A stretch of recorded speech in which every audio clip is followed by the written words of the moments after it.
Welcome. You are now tuned into the Textually Active podcast.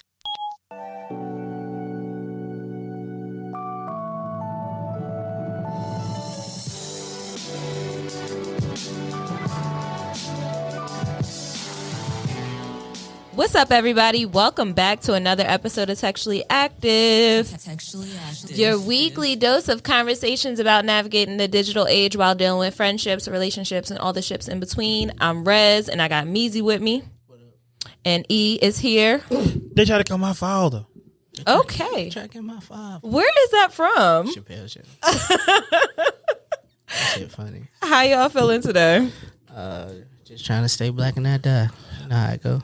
Word. I'm hoping to get off some jokes and jokes and jokes. Trying to get my, just keep my life intact. You know. Oh, what they say, holding the head above water. Trying to wade in the water a little bit. Okay, you just going with the flow. You just want like pro black. Yeah, I was saying like you went to a Negro spiritual. The pro black cliches. Stay strong. Oh man, Stay strong, sis. Just trying to make ends meet. You know, I agree. Grand Rising Queen. I don't know. Hey, like, get off social media. I gotta get off social get media. get out of those clubhouse rooms. No, what is Clubhouse? You mean Club Box?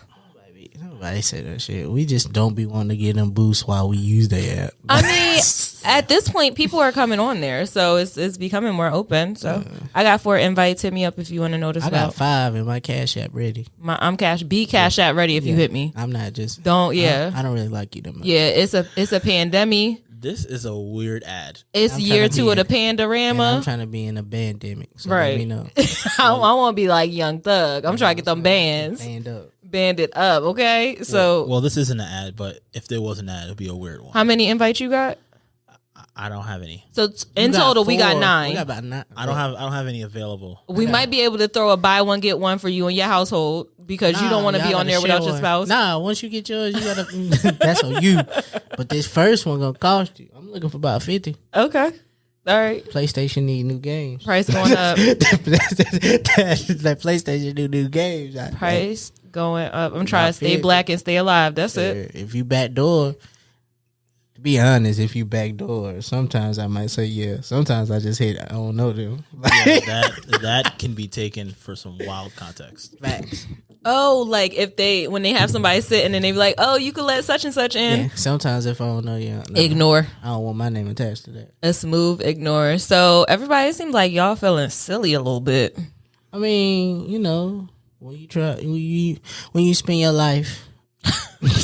You reaching? I was trying to get in that bag. Like when you spend your life all in the clouds, in the darkness, anything to bring the light out is all right. When you spend your life staring at a screen all day, we know that screen time up is about 9 hours. We know. Pay that shit no attention. When you spend that life on the screen and you get in face to face, you finally get a little bit of engagement face to face. Them niggas, you lighten up. Niggas put their phone down and then turn the TV on. Talking about my screen time.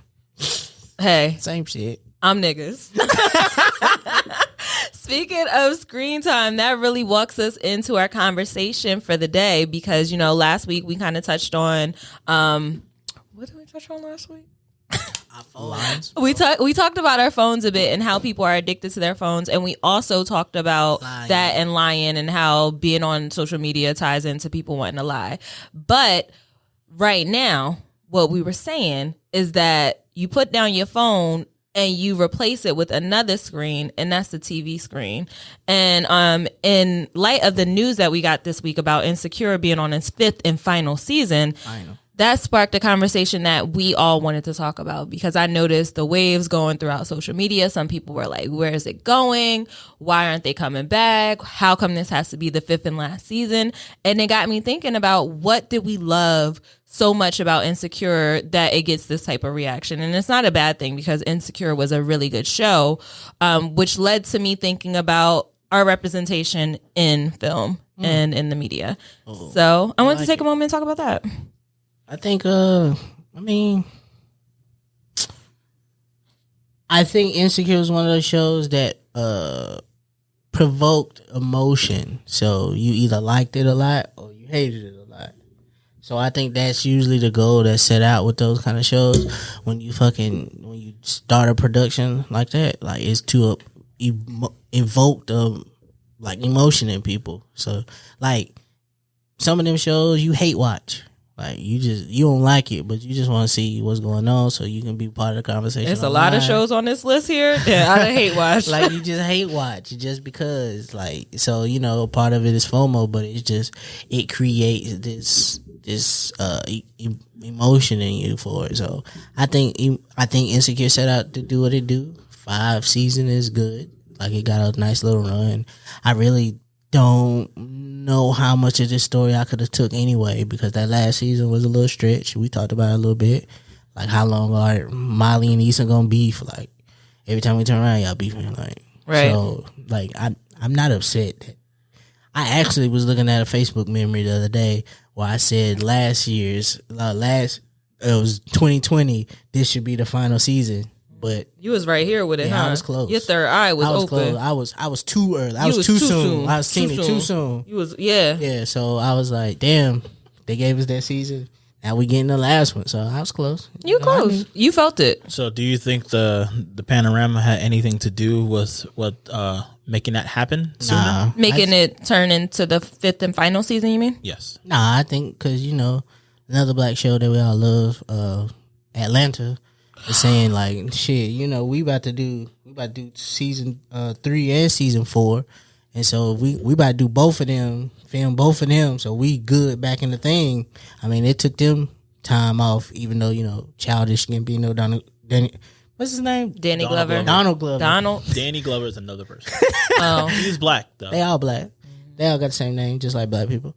But like Donald Glover is like, I'm doing other things, but we gonna get back to this show, and it took a while. So I feel like if Insecure really was like in a place where Issa felt like we can keep this going, I guess so. But everybody on that show doing something different now. Like they all have branched out and using their celebrity for other things. So yeah, that's something. It's kind of hard to keep.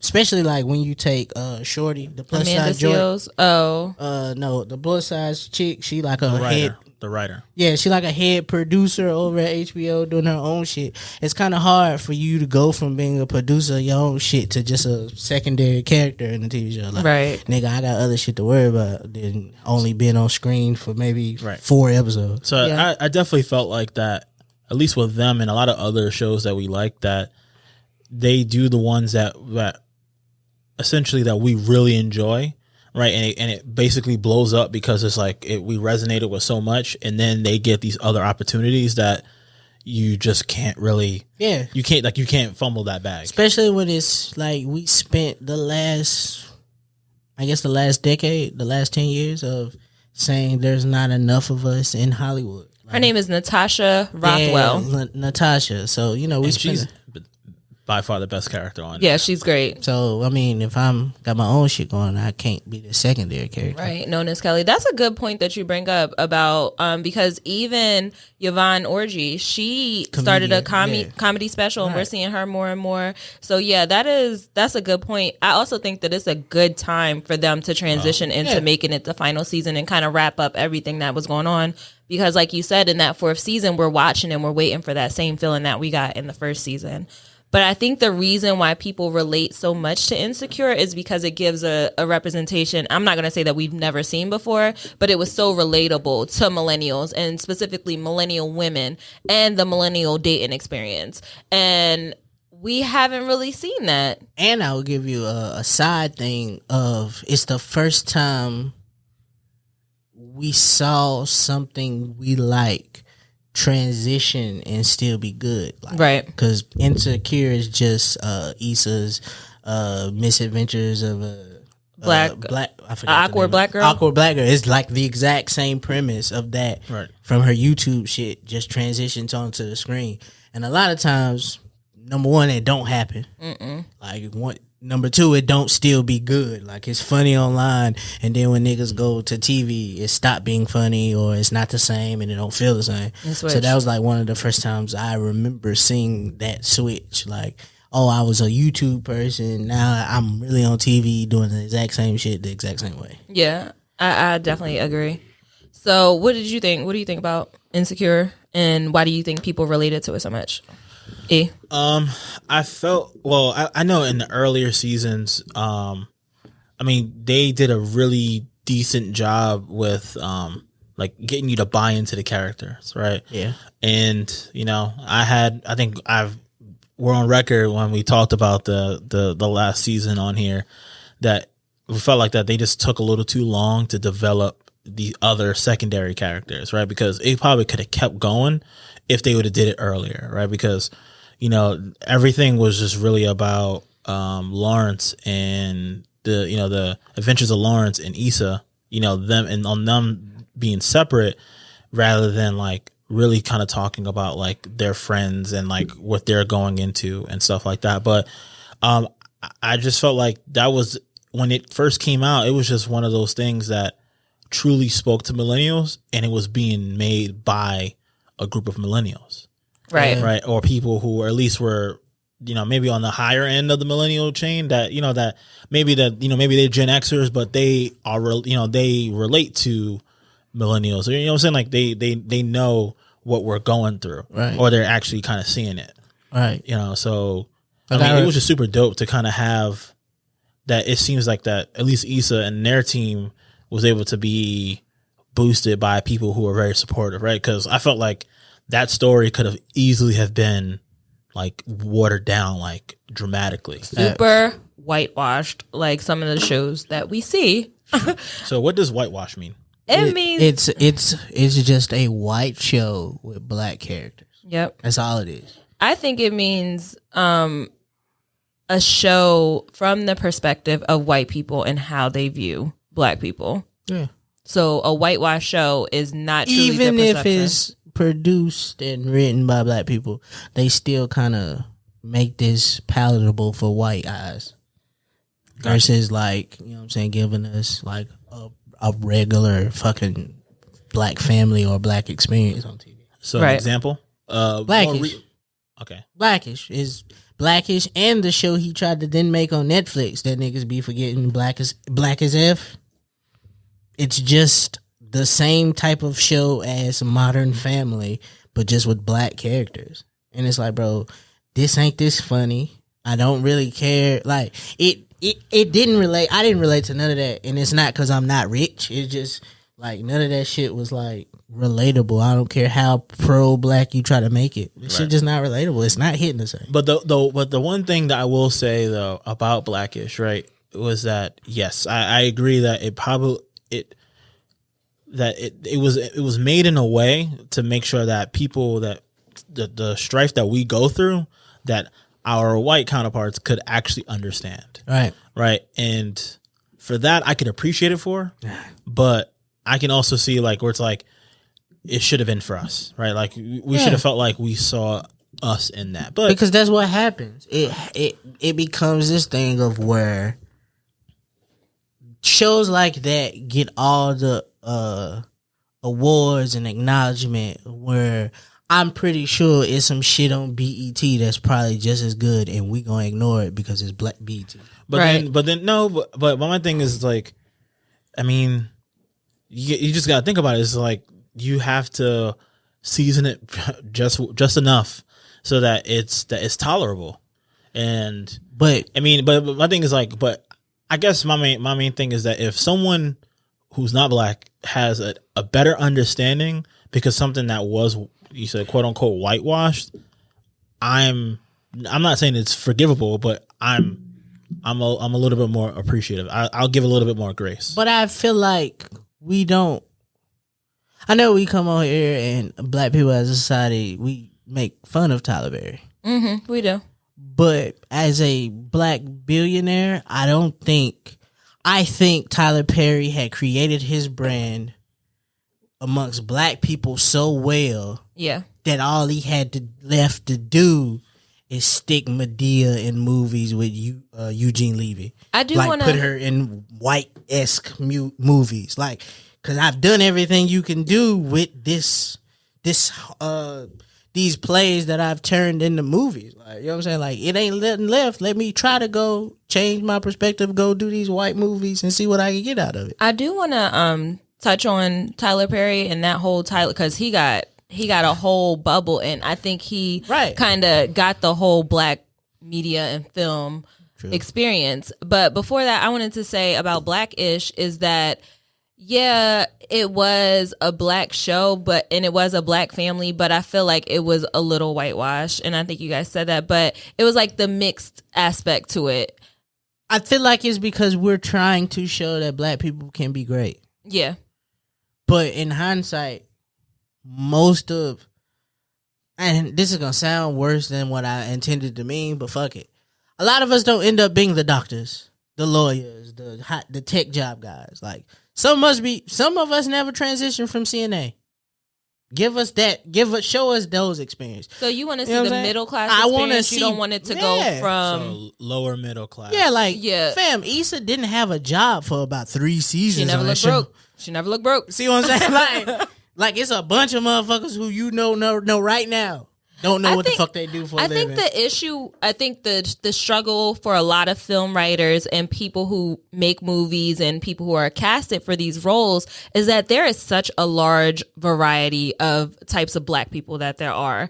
And I feel like they just get so caught up on showing one side of us instead of like breaking it down into all the different segments that they are. Right. There's like the awkward black girl, the nerdy black girl, the smart black girl that's successful, the single black woman, the whole black woman, but they always get caught up on showing us either the ghetto black girl or the strong black woman. Right. And those are the two variations that we normally see, but it's so many other types of black girls out there. Like there are black girls who are interested in white shit and want to be around white people all the time, or there are black girls who are super wrapped up in being black and their identity and being a woman, but instead they just show us that same thing.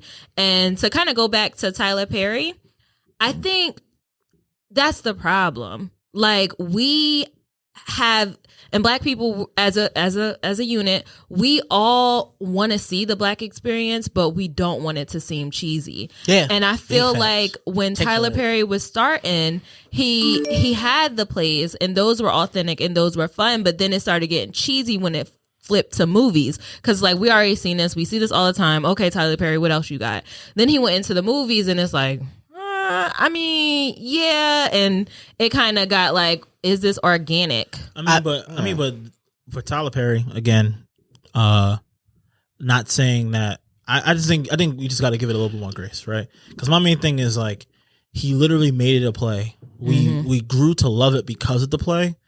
So when they asked him to adopt it into a movie for everybody else to see, how could we be upset? Yeah, but the part is that probably like my whole narrative about this conversation is like the House of Pain just as good as Blackish, but you will never hear nobody say that shit. Like it's a family where there was a family and then the mom all of a sudden got on drugs. I'm pretty sure there's a bunch of people who have that story. Motherfucker had to live with their grandma and their grandparents or their aunt and uncle, and they had to go live with family members. They was trying to keep this unit together. Like it's a bunch of people with that kind of story. See, but then to me it turns into, because then there's like, it'd be different if they were both on ABC, right? Because I think that's where you kind of get into it, right? Because it's like, what's the machine behind it pushing it? Oh, okay. So I'll change my example. Motherfuckers got Gerard Carmichael off TV pretty damn quick. For what? Talking about shit that's happening currently. True. They didn't like the way he was writing. But this whitewashed TV show that's talking on the same subject matter, but just very, very PC about how they gonna talk about it, still on TV. Which one is that? Blackish. Yeah. Like I just watched the whole clip of them talking about how the mom is this doctor at a hospital and she's afraid about COVID and she only want her parents, like her family, to be together because she don't want nobody getting that shit. And the son snuck off and snuck the girlfriend into the house and shit, and she was very upset about it. I'm like, bro, yes, this is real life, but like it ain't moving me. Like I was like, nigga, he a teenager. He want to do that shit. Yeah, that kind of makes me think. So what is the balance between realistic, organic, and like a piece of like fiction? Because if we think back, we had shows like Martin, we had the Cosbys, Fresh Prince, Girlfriends, we had Bernie Mac show, which was my favorite, and Everybody Hates Chris. So those are the ones. I mean, like Martin and all that stuff. I liked it. I watched it, and I spent some time watching it in my adult life. But the ones that I clearly remember are the Bernie Mac show and Everybody Hates Chris. I feel like those shows they got it good with the comedy aspect. I feel like those shows were like this haven for like black people. Like you gotta understand, UPN had a whole black network of just black shows. The one with the frog? Yeah, like fucking Jamie Foxx come on after the weigh-in brothers. You know what I'm saying? Like shit like that. Right. You know what I'm saying? Versus, okay, we only got one black TV show on network TV. Right. If we do, we're kind of back to that now, because it was like before the 90s. It was like there was only enough space for the one and the two. Like, you gotta understand, Fresh Prince, Martin were on Fox and NBC. Like, these are the shows. Right. Cosby Show on NBC. But now it's like, you know what, we might not want to touch on these black shows. Mm-hmm. So it's back to what you're saying, like the machine that's pushing these shows. Shonda Rhimes had a whole day. Shonda Rhimes did have a whole day. She had a whole Thursday with Scandal, How to Get Away with Murder, and then was it something else? Did Grey's come on? Grey's Anatomy? But I think that was another day. Yeah, but she had like that whole day. But since we here, is it black TV? Shonda is a black producer. Is it black TV? Scandal was not a black show. Grey's ain't really a black show. Grey's is not a black show. How to Get Away with Murder had a heavy black cast. I mean, not really. heavy. Not really. I've never watched. I mean, my thing is like what she did very, very well, at least for Scandal, and for How to Get Away with Murder. Like, she picked very strong leads, and that I feel like in terms of I think for her, like, the holistic black experience was not her thing. Her thing was more about the strong black woman and the independent black woman, or the woman who can hold her own, and that you can never take away from Shonda Rhimes. No, you can't. Like even in the aspect of, like, who do you find funny as a black, like these up and coming next comedians? Like, I don't want to see these Instagram niggas with their TV show. Like, them niggas barely funny on the line. But that's the weird. And I know they are struggling with that today, right? Because it was always a lot of stand-up comedians. It was a lot easier for them to transition into TV. But I mean, now you're in a place where it's like, the comedians now, they're not testing this stuff out and then putting it out for people to potentially boo them in real life. Valid. Now it's more of like, I can keep recording until I get it right. Cause Little Real had a show on Fox, and I don't think the ratings were good, and they canceled it. But like they gave him a shot. And I mean, I don't want to applaud them for like saying like they gave him a shot, but I mean, he had a chance to, do something. But it's just like I don't see like this. I think this is one of the most important times for black entertainment. Yeah, this is one of the most important times because we've had so much from like maybe the end of the early 2000s till a couple years ago, like the lack of black people in media, entertainment, movies, TV and shit. So us getting those opportunities is great. But it's only a few shows that you can name right now that you be like, nah, I'm going home. I gotta watch this. Like, don't call me. Don't hit my line. Don't talk to me. I'm going home to watch this. Yeah. Power is one of them. Power was. Power. Now they have the Ghost Tales. I mean, that's been sketchy. It's been sketchy. They've been saying it's good. But what I'm not going to do for that particular series is wait week to week for it to come out. What I'm going to do is let it get hot, let the hype keep building, and see what happens, and then go back and watch it. And it's just because I also think that plays a case too. What? That plays a big part of it too. About things being able to fast forward, like binge watching shit. Because it's kind of ruined it for me. Yeah, like I don't have to be at home to see Power. Like, if I'm at home on a Saturday night and Power about to come on at 12, I can go watch it. Like I can go watch it early. But that's the thing, though. It's one of those things. Like if you're gonna make people wait week to week, it gotta be good. You gotta make it movie like. Like you just have to. Like everything has to feel like you don't do it for the word count. You're doing it for the actual like. What the if impact. The issue with the Black show experience is that they tried to make it too organic? You know, we all enjoy Shonda Rhimes as a producer and as a writer because she takes it to the next level. Like she adds the excitement. But I think what it is in some of the shows that we've been watching is that they get too caught up on trying to make it organic and they forget to add the storyline to it. Like we still, even though we're Black and we want to see the Black experience, I want to see some drama too, or I want to see something funny. I want to see some comedy. I don't want to see the same everyday thing from the Black experience because I'm living it, you know? Facts. So I want to see something a little different from what I have going on with the drizzle or something fiction, something funny. Facts. Somebody a witch. Facts. Somebody got a superpower or something. I didn't. All right, hit it. I'm going on the ledge already. Okay. I didn't need Queen and Slim. Mm. I haven't watched it, so I don't know if that's problematic or not. Retweet. I honestly didn't need to see. So everybody knows the premise. Queen and Slim, they get pulled over. He kill a cop. They go on the run. Sorry, spoiler alert. They die then. Like, spoiler alert, sorry. But, fam, you can't give me that same story and they get to live? That's some shit I never get to see. That's the worst phrase. Like, I never get to see that. That's if they was going to die, why they run? Like, you know what I'm saying? Like, right. Give us something different. Right. And nigga, everybody dies. All the Black characters die. The stigma for scary movies forever. Black people are the first people to die. We never in a scary movie.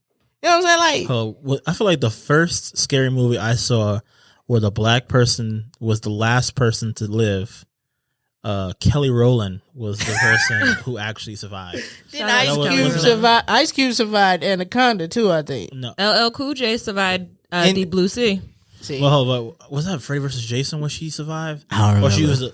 I don't know. I think she did survive. And Halle Berry survived Tales from the Crypt.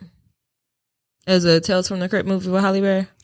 Fine as hell. It was a great movie. You sure that wasn't? Who? You sure that was Halle Berry? I think it was. Halle Berry was in Tales from the Crypt? Nah, Tales from the Crypt was a movie? I think that was what you call his wife. That was Will Smith's wife. Oh, Jada Pinkett. Yeah, You're right. It was Jada. Anywho, but to add on to that, that aspect of loving shows, like we love shows where we like it to be organic, but we also need a little piece of drama. I think that's the recipe there. My favorite game to play with Jazz at the house when we watch TV is can you guess the plot? Right. That's the best game to play. That's the thing. Like, and if you can't, that's when you know it's good. You know it's good. So we started this show towards the end of last year, Lovecraft Country. Oh. And immediately when we started watching it, we was like, oh, no, here you go. It's like 1950. Yeah. It's racist. It's very dark. It's very ugly. And they're in the South. So here we go. There's my other. That's the second thing I hate about TV. Here we go. But once we got into it and we seen like the first episode, that's the rule in our house. We at least go and watch one episode. And at the end of that first episode, we're gonna look over. Babe, we gonna keep watching this, and it's either a yes or a no. But most times I'm like, I can tolerate it. I'll keep going. But we gave it 45 minutes, and at that 45-minute mark, we looked over. I'm getting mad. I'm getting mad, and then it flipped. Yeah, and we was hooked. That's how you get us in. But that same old tale. I gave it like 3 episodes, and then I stopped. That's a lot of commitment. I gave it 3, and then I just that was my rule for Game of Thrones. You want to know what happened for real? That's not the topic for today.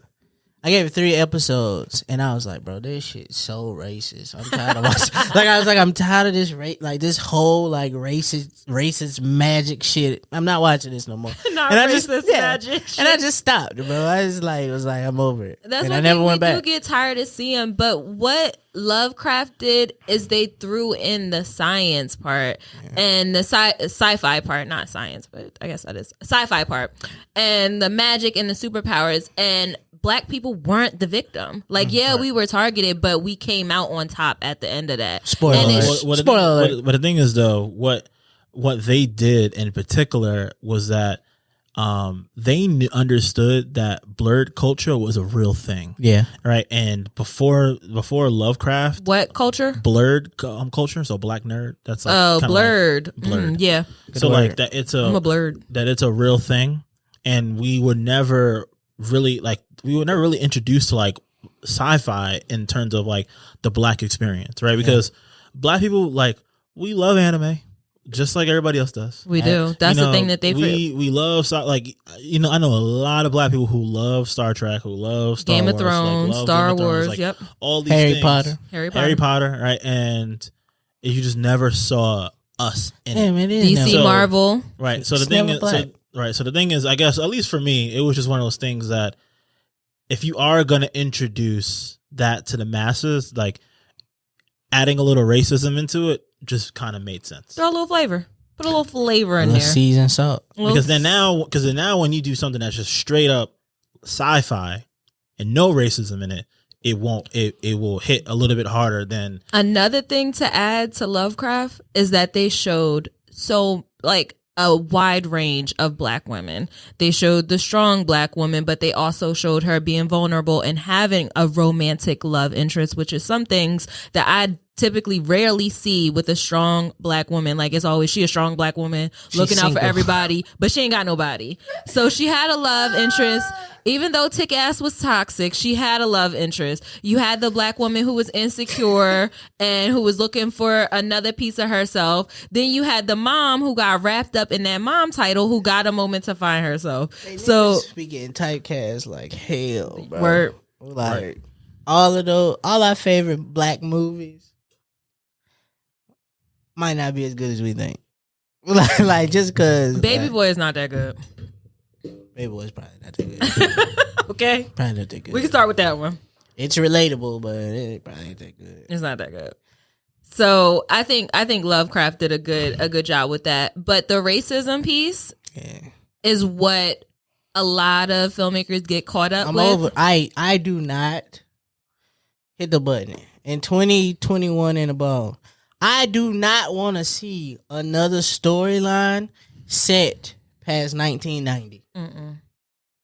Sick of these fucking. We have enough. All of these storylines can be set in present day. Fences. Denzel could have been a toxic ass daddy in 2019 because there's a bunch of them shit. My own father sounds a lot like Denzel and some of the rants he go on. Like, you could set that in present time. Like, I don't see why you take an old nigga, put him back older, make him older than he really is, just to tell the same story you could have did anyway. The Butler. Hidden Figures. I'm sorry. Great movie. The Great Django. Inspirational movie for the Django. Though. You ain't gonna do that to the Django now. I mean, Django's good. Well, first of all, time out before we go. So, Hidden Figures is a real story. So I know. So I feel like you need to have that. Yes, I know. Right. However, for myself, I'm cool. Like, I know what happened. Target that towards the white folks. They the ones who need to see that history. When they come to us, talk about, why are you so mad? Why do you feel that way? Go watch the movie. Go learn you something. Go put that in them white high schools where they pay all that money for them to go to school, them private schools. Have them watching it then. Oh, yeah, that's a valid point. Learning. Because them motherfuckers, like, we had to watch all the, well, I had a bunch of white ass teachers, so we had to watch all the white ass movies when they rolled the TV in on that stand. We had to watch all these fucking white movies. Throw some of these black movies in there and stop trying to tell us there's only 5 motherfuckers in that Black History Month. Right. Martin Luther King, George Washington Carver, Rosa Parks. Cut it out. You know what I'm saying? Let them see the hidden figures. True. Let them see them movies. Let them learn something about how we were treated and how we always got to work 10 times harder than y'all. Those are movies they need to see, but stop marketing it towards us because we know how great we are. It's the other folks. I mean, even when niggas say, "Oh, Black Panther, black superheroes," like, black people are already superheroes. Like, y'all just put it in Marvel form. All right, now you're getting into my room. Crossing the line. You just put it in Marvel form. But it was that was a pivotal moment though. And he was pussy. I also want to say Hidden Figures was a very great movie, and it was inspirational to me as a Black woman. I'm just using that as an example. I don't want to see any more movies when Black people are slaves and they don't get back up and fight back and rebel. Like it. But I also don't want to see any more slave movies. I don't want to see no more. Careful. Yeah, I don't want to see no more slave movies either. Antebellum. You was this close. I'm telling you, I turned that movie on 15 minutes in. I was like, Eric, this might not be it. You was this close. And throughout it, I was like, this is terrible. And even afterwards, I was like, this is terrible. Yeah. I don't like it. I don't want to see us look like that. I want us to be portrayed as the strong, magical beings that we are. And that's just that. That leads me into another portion, right? About where this is going, right? In terms of Black portrayal in media, right? Is that I feel like we always kind of grew up with the idea of like when you're around your parents, it's like don't ever let people know about the nonsense that's going on in the house. Like you don't say that stuff on the street. Right. And I feel like we don't really want to have the real conversations, the things that make us uncomfortable, even if it's in modern times, like not even saying slavery, but let's say in talking about like toxic parents or whatever the case may be. I don't think we really want to have those conversations because it will be too close, and it's kind of like it'll be triggering. It will, I mean, everything, right? Everybody said the same shit about the shit we get. Queen and Slim was triggering. Moonlight triggering. Like we say this shit anyway. The same motherfuckers that make that argument that you say be the same motherfuckers tell you need to go to therapy. Like, I would much rather just be able to, like, have this conversation on TV. Like, nigga, we spent didn't we do a whole episode on how toxic Molly was? Like, you know what I'm saying? Like, niggas, like, it's happening. There's a new movie coming out. Do that shit. On Netflix, with Zendaya and Denzel and the Washington. first thing that John David Washington has to defend is his 12-year age difference between him and Zendaya. We live in a whole era. You know what? Where motherfuckers are bagging younger girls. You know what? Are you talking about in the movie? Or are you talking about no, they're talking about in real life. They're being casted together, and he has a 12 years age difference. That's right. Yeah. They too woke. You know what though? Take a nap. To touch on the toxic traits, like you touched on that Denzel Defenses movie. Yeah. Oh, that's the show that I was just thinking of. David Makes Man. But like the drama shows where it touches too deeply. Like if I was to see a show where the mother wasn't there and abandoned her daughters and all this other stuff, I would feel triggered. Right. And I think what the issue with that is that we felt so much pain throughout. We've endured these situations with racism, parents not being there, having a toxic father figure, that maybe, just maybe, we don't want to see it on TV because now those feelings are being resurfaced. Yeah, but I also don't want to see some shit I don't relate to. Yeah. Like my mom and dad wasn't rich. We didn't live like I lived in I lived nicely, but it wasn't like this nice private school area that I was. Yeah, like it was comfortable. It was regular as fuck. It met your needs. Regular. I didn't get a closet till I was in the 9th grade. Like I was regular as shit. Okay. And so it's like one of these things where it's like, bro, fucking, I don't even know nobody who dad worked for a tech company. You know what I'm saying? Like it ain't too many. Like we now know friends of ours who are black doctors, but they ain't got no goddamn kids yet. Them of us waiting. Like they're about to start this process now, in this new decade of being parents and shit. Like it's one of those things where it's like, bro, I never saw a lot of that shit. Like all of my friends' parents were regular as shit. See, but then that's what, to be honest, I feel like that's what opened up the lane for reality TV, and I feel like that kind of gets into this, right? Because great TV. Bernie Mac was technically a hybrid, if you really want to talk about it. That was a hybrid because that was a scripted series, but it had that reality piece, didn't it? It was based on a true story. Yeah, it was. But I just think that it's hard to, knowing how hard it is to make movies and the money that has to go on behind it, right? that it's kind of tough to kind of do one that catches everything, right? Because it can't be everybody's story. But that's what kind of turns into reality TV, because now you have a wide variety of these different characters that, you know, essentially Characters is the right word.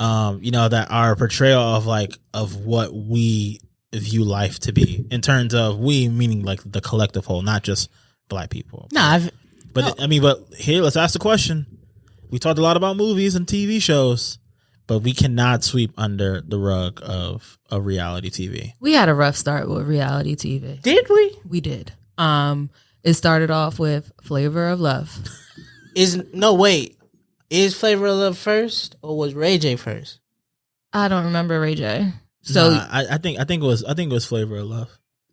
Okay. We had a rough start. Okay, that's the first one I remember, because it was definitely like Survivor, Bachelor, and then I remember when he started getting into all the love stuff after, because Bachelor came after Survivor, and then that's when he started getting into all of the love stuff. Bad Girls Club. We've seen the Real World, College Hill, but you know, College Hill's good. Diddy Show, Making a Band. What's that shit? The black shit. Baldwin Hills. That was some good TV. That was fake though. It was like fake reality. Was it? All this shit fake reality. I mean, now when you get into the love and hip hop, plus we know, like in black reality TV right now, all they do is drink and eat. A young blood saved my life. I mean, they never doing the work. They're never working. I mean, Real Housewives. I really like the drink and eat aspect. I mean, when I'm linking with my friends, we are drinking and eating. I'm just saying, you just never seen any of them doing the work. Because all of these motherfuckers, most of the people that have reality shows have already been famous, or in the housewives' case, their husbands got money, so they don't really have to do shit. Would y'all be interested in going back to like the Kim K style reality show TV when they have the cameras just in the house following the family around? No. I ain't no family that I care that much about. Right. And again, that show was started by a black man. Shout out Ray J. Elaborate. Give Ray J his flowers for that. Tell me a little bit more. That a long stroke has started an empire. Oh, yeah. Got it. Heard you. So another thing that we kind of breeze past with the stereotypes and the roles is how gay people are portrayed in movies and shows. And I feel like just recently we've had the shows like Pose and Legendary, and there was another one on MTV that I really, really liked. I think it was Your House, My House, My House. Shows like that are really getting into the gay and the LGBTQ plus community, and it's showing us what those realities are like for them. Like, they have a whole different world. Like, over here in cis het land, it's really basic. It's really boring. The rainbows over there and the flags and the posing and the dressing up and all that shit is fun. Okay, so they finally get their showcase and the different roles that are in their community, because it's not just the gay black man, right, which is what we always see. We always see the gay black uncle. He's either flamboyant or he's undercover and he's hiding. There are so many other roles that you can show in that scene, and I'm so glad for shows like Pose that came out and showed us, all right, there's trans women, there's trans men, there are people who like to dress up and drag, there are people who are male presenting, and, you know, all different aspects. So I think that's all that I ask for when I look at film is to see the variety. I do think representation matters, but I also don't think you need to force it. I'm one of those person who's not for all of the all black blank. Like, I didn't need an all black Lion King. Black is King? The actual movie. Like, I didn't need Donald Glover. But they were the first time. Yeah. Do you mean The Wiz and The Wizard of Oz? Nah, that one was fire. I'd rather watch that than The Wizard of Oz. Is so scary. Like, it is very scary to this day. So, that movie is scary. Wait, right, so question. How was The Lion King originally an all black cast? James Earl Jones is what? Him and Jason Weaver? What else? I mean, that's the queen, the the queen Nyla? was Mufasa? Yeah, like Mufasa's wife, or the queen, right, was also Scar? was basically the same queen from Coming to America. Okay. Right. I mean, I think Timon and Pumbaa clearly weren't. I don't think they were black in the original neither. Right, and they weren't black this time. So like, so the main characters were black on both. No, bro. Simba is a white man. It was Jason Weaver. He sang. He didn't get to play the part of Simba. Yeah, it was Jonathan Taylor Thomas. Is Simba a white man? I thought what you call the whole thing, which is fucked up because you would think why not just give him the role? I mean, but that's the same thing. If he can sing, it's the same thing with James Earl Jones in Star Wars. Like he literally created the most iconic voice probably in history, right? In terms of characters and stuff like that. And even a white man. He was only good enough to do the voiceover. Yeah. And see never. How they do it? Listen, I just learned some shit. But it would have been weird if I just learned some random shit about Star Wars the other day. I think the first Star Wars movie, he dates a white woman in the Star Wars. I ain't versed in Star Wars, but that character, he is a black. It's a character that dates a white woman. I think Princess Leia or some shit. Yeah, it's original. Harrison Ford. Yeah, Harrison Ford is the original person that's supposed to have that role. Is the teacher from Different World, the sergeant. Yeah, he was supposed to be that role. Right. But they didn't want a black man kissing a white woman on TV. That's why he didn't get that role. I mean, but that goes into a whole nother level in terms of casting. That goes into a whole nother thing. So I know Meezy didn't mention this, but I just want to get it on the record. So moving forward, right? And I know we're talking about black people and and how we're portrayed in the media and in movies and stuff like that. So do you think that from here on out, that we're far enough where if it's supposed to be a gay character, then it should be a gay person that films that person. Oh yeah, that's true. If it's someone who is differently enabled, that a differently enabled person should be acting in that space. Why not? You already understand that shit. I agree. Yeah. I agree because it's okay. So there are enough actors out there to play the roles that you're casting for. Exactly. But I also think that if we're going to specifically call for gay people to do a gay role, we have to be able to accept the different styles of acting. Like we can't we can't tear down a show because the actors don't meet the standards. Right. Well, I'm sorry, but there are a new age of people that we want to see. And honestly, we love seeing new faces with one main face. Not even that, bro. We come here and do this every week. I watch you do it every week. You think I could do it the same way? Just because I've seen you do it? No. Right. Like, just because you happen to know black people and you want to voice a black character, like, nigga, no, it's not the same. Right. It's okay to give the roles to the people that you're looking to cast. And it's okay to switch up. And it kind of make the project a little better because if you want the character to say the N-word, they can actually say it. like I was saying, like you could, there's a certain real part of it, like the slur part of it that you think is offensive. Like, no, we have somebody playing that role who can say that and take ownership of that. The other side to that argument, though, is that they're actors and their job is to act. So it's kind of like, do you want somebody to really, really act, or do you want somebody to be themselves and then they come off like? I guess when it's time to cry, they can't get them tears. Comes to mind is just Big Mouth, you know, and just like and just animated characters, and now we're getting to a point where it's like, hey, if it's an animated character, fam, there's no way a white person could have done the Boondocks. Nothing. And the thing is, to be honest, the fact that it was a black woman who did both, it just blows my mind. You can't. Wasn't that our girl? Yeah, Regina King. Shout out to Regina King, y'all. The thing is, like, if I don't, a legend too. She been around forever. A legend. Shout out Regina King. 227. Yes. Regina King was in Friday. Regina King just be out here. You know, that's a face that we always gonna see. Yeah. We always gonna see. And speaking of Regina King, she had a show that I really enjoyed too, and the way that her role was Watchmen. But I feel like we've been here for a minute, so I don't want to go too deep into this. Shout out to all our black legends, right? Shout out to all the black legends, everybody acting. Omar, Regina Hall, Regina King, Gabby. Who else be in all the movies? Shout out to Issa Rae. Issa. I'm forgetting her name. Michael Ealy. She played in Megan Good. Yes, Megan Good. That's what I was thinking. Everybody. Taraji.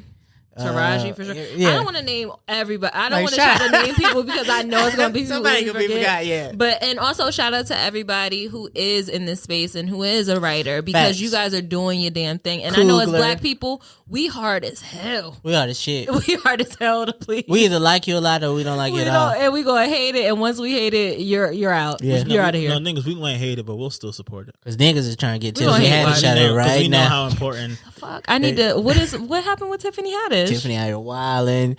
That clubhouse shit finna get you niggas in trouble. What Y'all better did watch she out. do? I'm just gonna say she looking funny in the light right now. Because I did see a room that said we got to get rid of Tiffany Haddish, and I was like, oh, I'm not going in there. I like her. But let's go ahead and take a break, and we'll come back with our final thoughts. And we're back. Whew, that was a lot. We touched on a lot of shows. As you can tell, we be watching TV. I mean, but what can you do during a pandemic? During a pandemic. And I feel like we're probably going to have a second episode about this to kind of cover the rest of the shows that we didn't get to touch on. But to wrap up this conversation, I want to ask you guys, what are you tired of seeing in Black films and media and reality shows and all the rest? And what are some things that you would like to see more of? I'll go first. Reality TV, period. You just want to do away with reality TV? I mean, Crazy. so let me dial it back a little bit. No, you hot? Jump out. 'cause Yeah, I'm just more on like the Love and Hip Hop, Real Housewives, that stuff like that. I just can't. I'm good. I'm good without it. Yeah. Like I'm just. I mean, I do not want to. I don't find it entertaining to see stuff that happen at the expense of others. Like that's just not entertaining to me. Yeah, you don't want to see the drama. I am tired of this same man be obsessed with woman be obsessed with man. We don't really go together type of storyline. Obsessed. The one where the dude, what is it? Beyonce's in one. Michael Ealy's in like two of them. He's in all of them. Yeah, he damn near in all of them. The one I just watched where Omar Epps was stalking an old girl. Then you got Taraji P. So you talking about any of the Taraji, yeah, like all of them. any of the Black movies that start off with the, because you think about it, they're all of them. Generally like, the. it's the Yeah, intruder, that one, the, the yeah. obsessed, the blank, the bliss, the Yeah, I'm tired of seeing it because not only is it the same movie, they usually get the same people to play in these movies. Yeah. And like, if that's what Michael Ealy want to do, fine. For Michael You know what makes Ealy. me think? That nigga got talent. It makes me this makes me think that those actors sound like a really bad record deal. So it's just like, yeah, you're on the hook for a couple of these movies, and it's like you just like, damn, you just gotta try to space them out. Yeah. I am tired of seeing and my okay, I'm tired of seeing families that are interracial. Okay. There, I said it. I'm tired of seeing it. Okay. Especially in the goddamn car commercials. And I'm tired of the ambiguous Black girl. Okay. And that's no offense to you guys who may be ambiguous, but I would like to see more representation of brown families. And when I mean brown, I mean like just Black families. I just want to see Black families. I don't need to see a family with a Black woman with a white man. I don't need to see a Black man with a white woman. I don't need to see that. And I know it's a reality out there for some people, but it ain't my reality, so I'm sick of seeing it. It was something else. I had a real good one, but I can't remember. Also, the strong Black lead where she's just lonely and she got that toxic love with her. I'm tired of seeing it. I figured An out example? what it was. Oh, okay.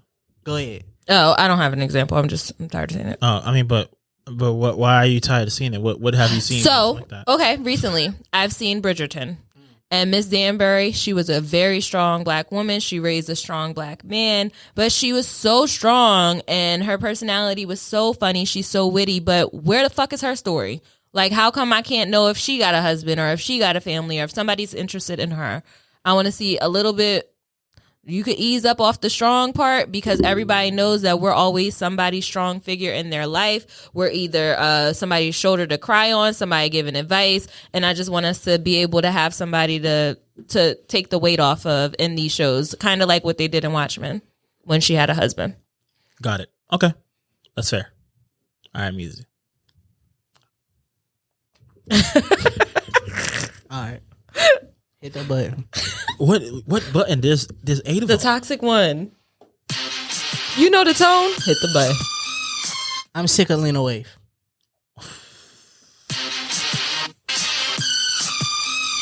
I'm sick of Lena Waithe. Me too. Was it the scene in The Shy? That seems pretty good. It's not that. It's just her in like taking that role and putting herself in it. And I'm not sure. I'm not a fan of Lena Waithe's acting. Like, I'm not like. She did really well in Ready Player One.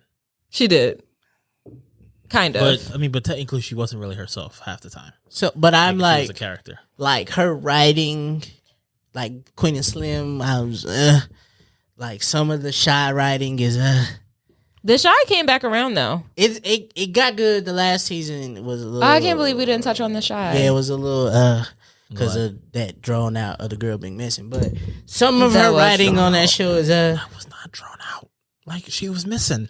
She was missing for too long. Not necessarily when she was missing. She was kidnapped. yeah, I didn't like but that, though. It was a long. It was long. But that talked about something that happens way too often. And You're right. Valid. And You're right. that goal that leads into my piece. But I want to make sure the Mizi's done. That and I'm not really tired of Lena Waithe though. I'm tired of. Are you tired of her stepping in on her shows and playing that same some role? of her writing, I'm not too much a fan. Did you see how she wrote in herself for the role? Yeah, with the... it's some of that writing that is not as good as people's out here claiming that it is. It's decent, and I'm tired of remakes and remixes like the Meek Mill movie, the Biker Boys of Baltimore is just The Shy. The Shy West Baltimore. Yeah, like it's the exact same thing. The Photograph is just fucking Love Jones-esque. Like, Yeah. you know what I'm saying? Like, it's a couple of these. Like, I'm pretty sure black people have experienced more than either love, trauma, and like. Let's go into the magical era. Let's see more magic. So I want to go into this. I know you said things. Let's that go we into don't wanna horror see, too. Oh. And that we do want to see. But one thing I do want to see, and it goes based off of what Mizi said, is that I want to see more stories that make me feel uncomfortable, as long as it pushes the conversation forward. So my main thing is like where The Shy talked about where the character was kidnapped and was missing the whole season and stuff like that, and like showing that strife. Like, I want to see more of those type of stories, even if it makes me feel uncomfortable, because it's like these are things that are real. These are things that are really happening, and that is also someone's story too. And I just want to show the other thing I want to see. I want to see some of you niggas that got these production deals stop going to HBO. BT's right there. Give us a reason to watch BT. Tyler Perry is doing all he can. This nigga's writing 4 seasons of a show in 10 days over there, striving to keep this programming alive. He needs some backup at this point. Somebody go help him. He can't really take too many more opportunities to own. Greenleaf Oprah over there dying too. Go to some of these networks. All right, I'll go ahead and jump in on that too. Start writing them love black movies. Start writing them slave black movies. Go over there and help Jordan Peele out.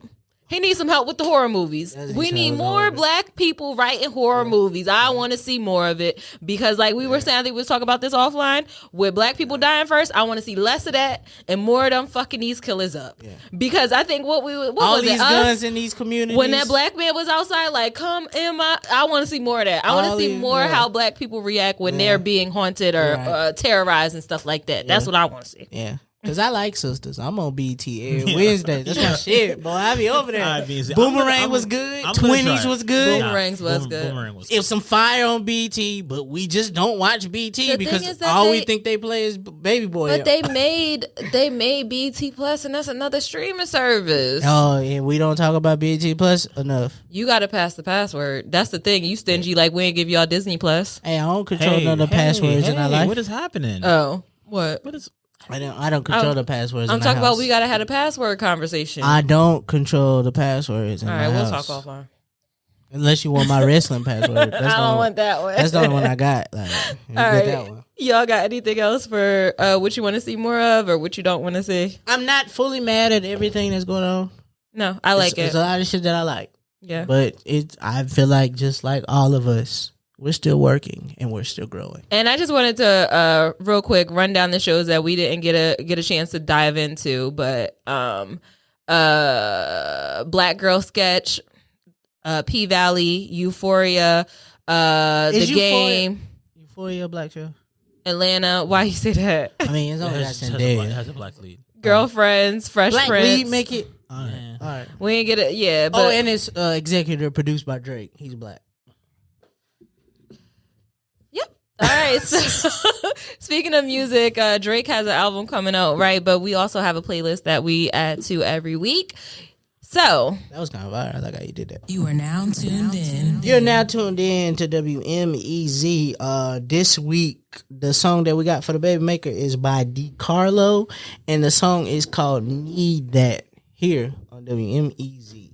Textually active. that's it. All right. So memes. Who wants to go first? You go first. Sure. All right. So this is just not necessarily a meme, but just kind of goes out to all of those, you hear a lot of things about the Fortune 500 and the Fortune 100 companies and all these good things out there, and how they basically put us in a place where they say, we need to pick ourselves up by our bootstraps. But I just want them to know this too. If you can't pay $15 an hour to your employees, maybe you shouldn't own a business. Ooh, woo. Period. Fire. And on top of that, it doesn't make any sense that the people that you consider essential to run your business get paid the least. Right. That's so true. He in his entrepreneur Twitter bag, ain't he? Yeah, a little bit. Can't relate. Psych. We entrepreneurs too. Can't relate. We are. relate. Not is. We are. Okay, Meezy, what's your meme? I'm gonna piggyback. I'm gonna add on to what you said. Piggyback. The thing is, So funny. when you can't say piggyback anymore. It's like, I just want to add. That's what you got to do. Is I want to add. I'm piggybacking. In conclusion, To wrap this conversation up, Segu's gotta be good. that's funny. Mine say, I think somebody used this one time, but it's still relevant and it's still funny. I'm gonna say it again. White people want you to tell your business at work, and if you don't, you're labeled not a team player. Oh, Yeah. yo, they be wanting to be your friend so bad at work. And then want to rat you out. Yeah, not doing it. They want to be your friend Not so bad at work. Shorty at work the other day asked me, did I have a nickname? Not about to find me on socials. Not at all. Because you know they already tried looking for you. My name is Kwame, and that's how you know. Yo, what? That is so intrusive. It really is. Well, it was kind of racist because the girl, all right, she's No, you just got there. You just got there. Chill. nah, but I mean she's. okay. I feel like she's Indian, No. so she couldn't say Kwame, and so she was trying to figure out something to call me, and then so she wanted to call me Quan, and I had to nip that in the bud. Like, no, this is not what we doing. You're gonna figure Not out what how we to say doing. it. Yeah, we're not doing it. All right. So my meme is in relation to the show Bridgerton that I was just talking about. I talked a little bit about it from Shonda Rhimes. It's a good show. They call it a Black Victorian or something that I forget the term for. Afro-Victorian? Afro-Victorian. That's what they called it. So the character, Simon the Duke, he said, "It is because I regard you so highly that I cannot marry you." And they said, "Fuck boys in 1813." And I was like, Listen, man, it's easy. relatable. Can I tell you how relatable this is? I'm not sure if you watched it yet, but they show the black man who created the pull-out method. Nice. Right. Like it. So if you want to hear more about the show Bridgerton, I was on a YouTube show, The Mess Late Night Talk, on Mul Diversity, MUL Diversity. So go ahead and check out my commentary on Bridgerton on that YouTube video. I mean, I'm just saying. And we're open to be guests on your podcast. Just send us a DM. That's how easy it is. Right, Meezy? Okay, maybe not so much Meezy. I am, so send me a DM. If you could look at the YouTube and see what How Measy looked at me. I'm cash app ready. Let me tell you, I'm trying to be where the money resides. No, Measy said, yo, okay, guys. If your podcast got some money, that's where I want to be at. Oh, my goodness. Ain't that what that mean about? That's what that line about. Everybody keep using, be where the money resides. Pay me. So right now, if you want to see Measy, you can see him every Tuesday Right here here. on Textual Tuesday. I don't even use social media no more. I post memes. If you really want to see me, you gotta watch me here. You can also watch him on YouTube at Textually Active YouTube. But thank you all for listening to this episode. Shit, I forgot to say it in the beginning. But if you're listening and you like it, take a picture, take a screenshot, share it to your social media, and tag us. Let us know you listening. And we'll see you guys next week. I'm being where the money resides. We'll be back. Where the money reside. Shout out to Ariana Verde. Oh, y'all really tried to squeeze that in. He did. I forgot all about that joke. I'm out, y'all. Rez out. Thank you for listening to the Textually Active podcast. This podcast is a full-service production from the Open Media Lab. Be sure to check in every Textual Tuesday along with following them on all social media at Textually Active Pod. Textually Active is a part of the Open Media Network.